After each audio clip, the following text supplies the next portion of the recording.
My name is Victoria Winters. The mysterious disappearance of a girl has baffled everyone at Collinwood, and those who are close to her. The girl, seemingly dead, has left no traces. A desperate search is underway to find her, before a horrible fate destroys her forever. Of course, Mr. Evans. Please don't feel too discouraged. I'm sure they'll find her. I'm going out myself in a little while to look for her. Is there anything I can do for you? All right.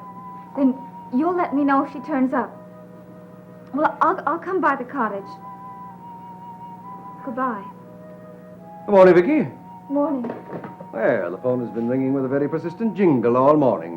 What's going on? Maggie Evans just disappeared. Disappeared? Now, what does that mean? Means that she was taken to the hospital in very critical condition last night. The nurse left her alone in the room for a minute, and when she came back, Maggie was gone. You mean to say that she gotten up out of a sick bed and then just walked out? No one knows. There's a possibility that someone took her out. Oh, well, now you better check your facts before you go around making accusations, you know. Well, it's quite possible that she just walked out. I don't think so. The reason that the nurse left the room was to call the doctor. Because Maggie Evans seemed to be dead.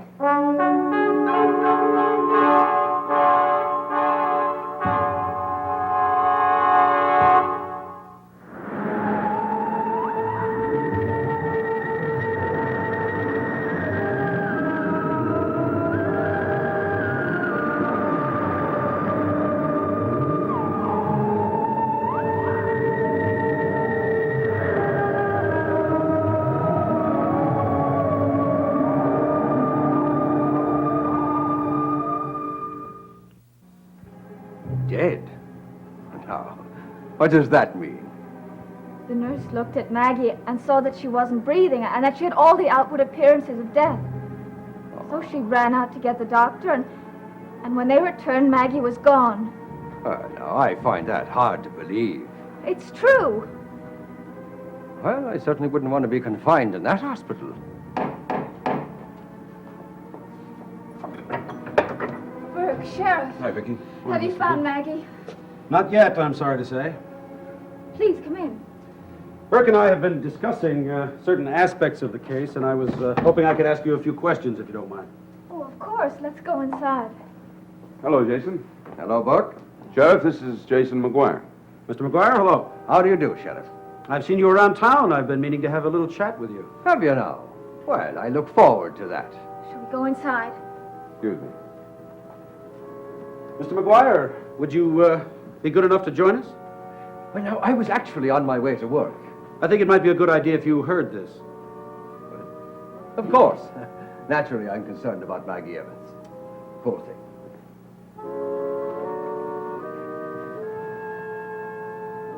Please sit down. Thank you. You look very tired, Burke. Yeah, we searched all night. I've only had about 2 hours sleep. Burke and I ran into each other this morning. We had breakfast together and discussed the case. Have you any idea where she could be? No, my men have combed the area. We've looked everywhere. So far, there's not a single clue. She either got out of that bed or was taken out with great speed because she was left alone for less than a minute. I understand that her window is open. Yes, and that's one of the most discouraging aspects of this case. Naturally, we thought there would be a trail leading from that window, so we got the bloodhounds to come over. And, well, they sniffed and sniffed, but they couldn't seem to pick up any scent at all. They just ran in circles. One of the men who was handling the dog said he'd never seen them act quite like that before. Some of them were even shaking, as though they were afraid of something. Well, I've called the county and state police. They're going to help us. We are going to find her, but meanwhile, I've still got to continue investigating the possibility that some person or persons unknown had something to do with her disappearance. I told the sheriff about the phone call telling that Maggie was out at the cemetery. Yes, I understand you couldn't recognize the voice. it was muffled. Well, maybe that's a very good indication that the voice belonged to someone that you knew. Someone who couldn't risk being identified by you. What did the person say? He said that Maggie was in the cemetery and to hurry. I had the feeling, though, that he did want to say something more, but he hung up. Were there any other unusual occurrences either before or after the phone call? Well, we left for the cemetery immediately after the phone call. I can't think of anything unusual that happened before. Did you have any conversations at all with anyone before it? Yes, I did. Willie Loomis came by the cottage. Oh, yes, Burke told me. Well, was his behavior unusual in any way?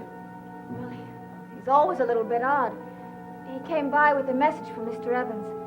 And when I told him that Maggie had disappeared, he did become very disturbed. Tell me, how long after Loomis left did you get the call? About 10 minutes. Now, think carefully, Vicky. Could the voice on that phone have possibly been that of Willie Loomis? I couldn't say one way or the other. I see. I think it just may be time to have a little heart-to-heart with Willie Loomis.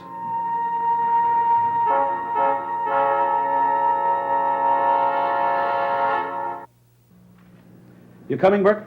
No, I'm going to have a few words with Vicky. Sheriff, I'll see you to the door. Excuse me, Vicky. Burke? Sure.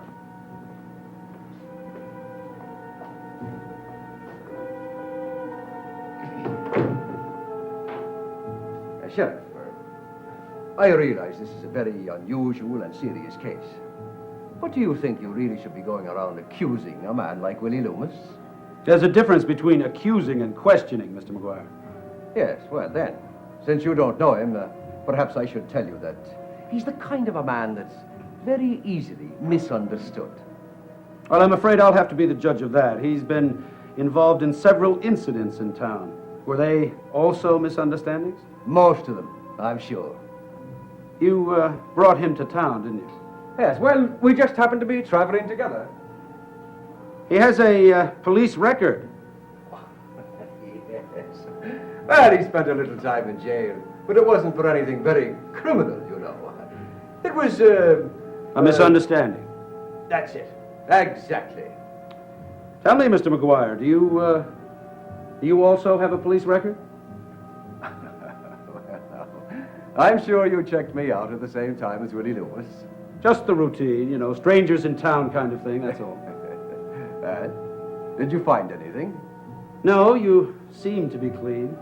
Oh, I am, Sheriff. That I am. Just a routine question, Mr. McGuire. Do you have any information that might be helpful in this case? I wish I did, Sheriff. I really wish I did.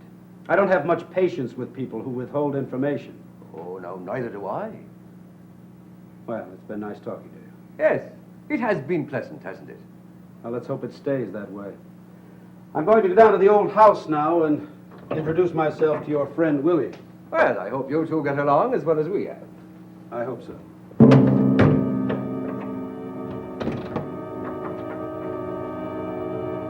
Where could she be? We'll find her, Vicky. I don't think it's going to be as simple as just searching for her. What do you mean?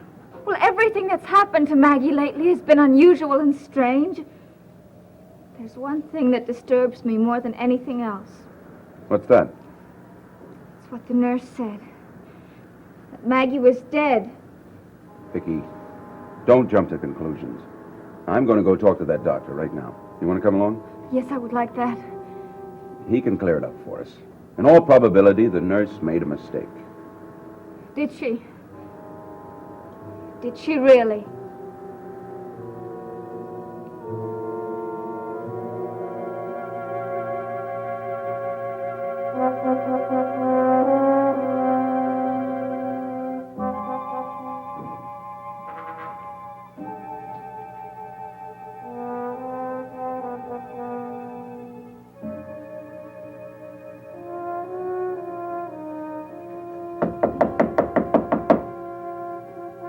Hello?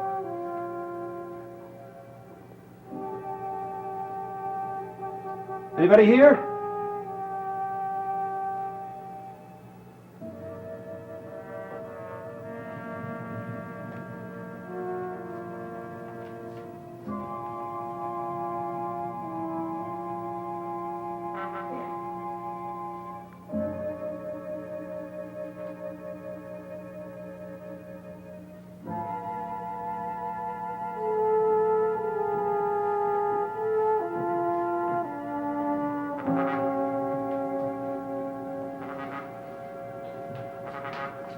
Loomis?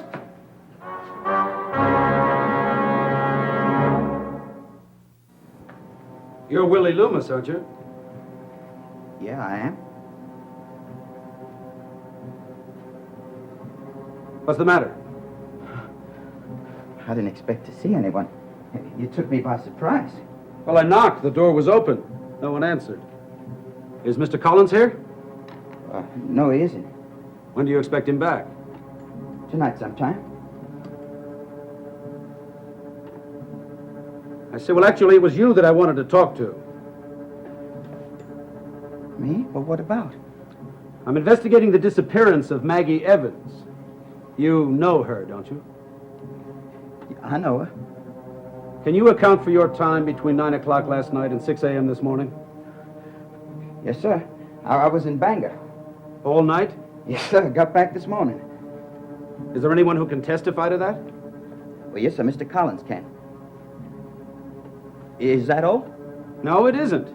This is the second time that Miss Evans has disappeared. I want to ask you a few questions about the first occurrence. Well, I can tell you right now. I don't know anything about it, sir. Were you anywhere near the cemetery on Eagle Hill?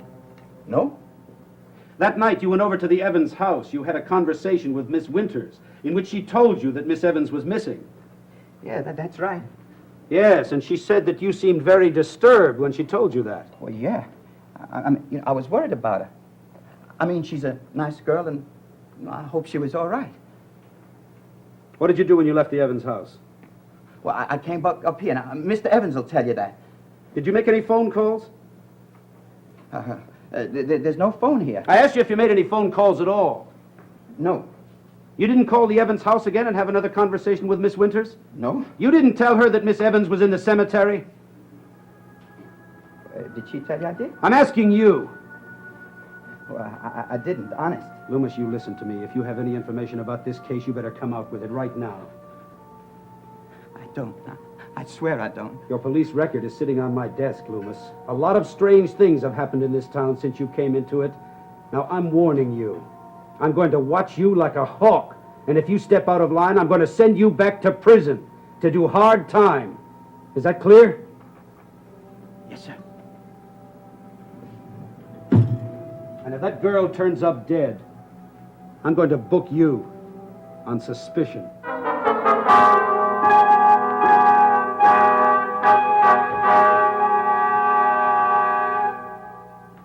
But how could the nurse say that Maggie was dead? Because the poor girl, after cursory examination, appeared to be dead, Vicky. From your own examination, before that, what was her condition? The last time I examined her, she did seem to be putting up a fight. You gotta remember, though, that she was perilously close to death several times before. Well, Dave, can't we just assume the nurse made a mistake? Oh, well, you can assume whatever you like, but... Well, it was the first question I asked the nurse, and she was pretty insulted by it. Remember now, this is an experienced professional. She's a nurse that I trust and I depend on. She states emphatically that as far as she could tell, Maggie Evans was dead.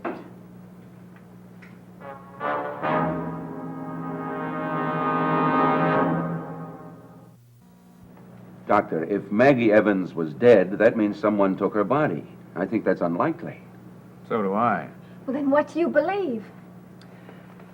Well, Vicky, at my most optimistic, I can hope that the nurse was wrong. Either of you care for a cup of coffee? No, thank you. Black, Dave. It's possible, you see, that after such a severe loss of blood, Maggie went into shock. And after that she went into what we would call a catatonic seizure, which would have produced all of the external appearances of death. Now, you put that together with Maggie's recent history of sleepwalking, and it's quite possible to hope that she's still alive and operating under her own power, if not completely under her own control. Now, if that's true, she's got to be found before she comes to more harm. Dave, have you ever had a case like this before or heard of a case? I have not. Never even heard of one. What next, then? Well, I'm expecting the lab reports on those blood tests I took the other night. They ought to tell us something. And I've contacted some of my associates to see if any of them have ever had any experience with this sort of case. Well, there is a case very much like this right here in town, Willie Loomis. Well, his condition did vaguely resemble this Vicky, but was never by any means as far advanced. Matter of fact, it seems to me he recovered. Well, anyway, I never got a chance to follow up on it. You know, Burke, it mightn't be a bad idea to get him in here and let me have a look at him. It might be helpful. You let me know when you want him. I'll make sure that he gets here. Still one aspect of this business, though, that has me completely baffled. And I have a feeling it's a key to the whole affair. So far, though, I haven't been able to find a trace of anything like it in my research. What is it? Those puncture wounds on Maggie's throat. What do they mean?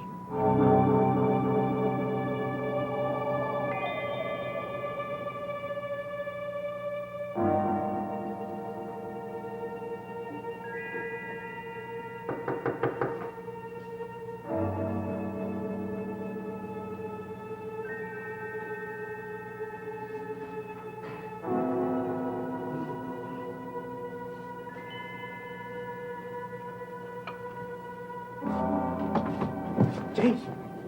Well, you remember me, huh? I want to have a little chat with you, Willie. Well, I can't. What do you mean you can't? I'm busy. I got a lot of things to do. Are you closing the door on me, Willie? I can't talk to you now. I can't. What are you trying to pull? I'm just busy, that's all. Well, I'm going to have a few words with you, Willie, whether you want them or not. Where's his nibs? He'll be here any time now. All right, then. I'll make this fast. The sheriff questioned you today. Yeah? What did you tell him? Nothing, not a thing. He's trying to pin the disappearance of that girl on you, isn't he? He can't. He got no evidence. Oh, but can he get evidence, Willie? No. Are you sure? You had nothing to do with it. Jason, I got a lot to do. Oh, no, don't you try to give me the bum's rush, Willie. The sheriff and everybody else is putting his finger right on you. Because of that, they're looking very closely at me. They're checking me out very carefully, and so far I'm very clean, and I intend to stay that way. I have a great deal at stake here, and I'm not going to let you ruin it for me. Now, I want you to quit your job and move on. I can't. Oh, yes, you can, Willie, and you will. I'll see to it. Look, Jason, I want you to get out of here now. I don't want to talk to you or see you anymore. Well, I feel exactly the same way about you, Willie, but we have some unfinished business to take care of. Come on now, get going. Willie, don't get pushy with me. Come on. You know I have a good mind to fix you good. I told you to get out. Are you raising that hammer at me? Jason, you get out of here and never come back.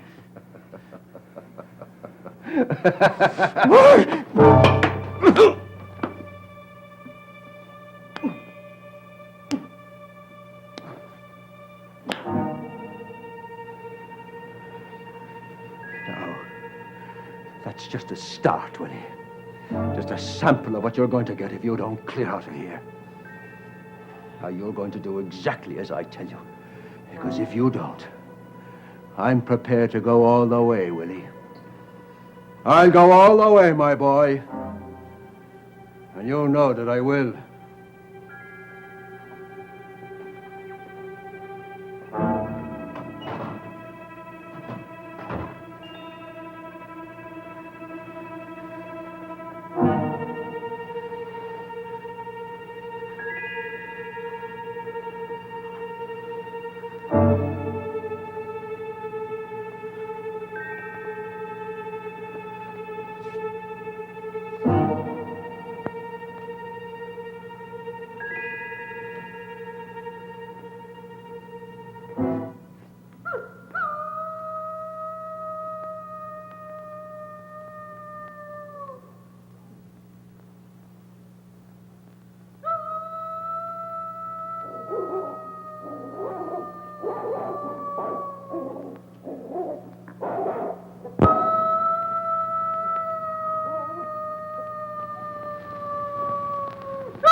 Dark Shadows is a Dan Curtis production.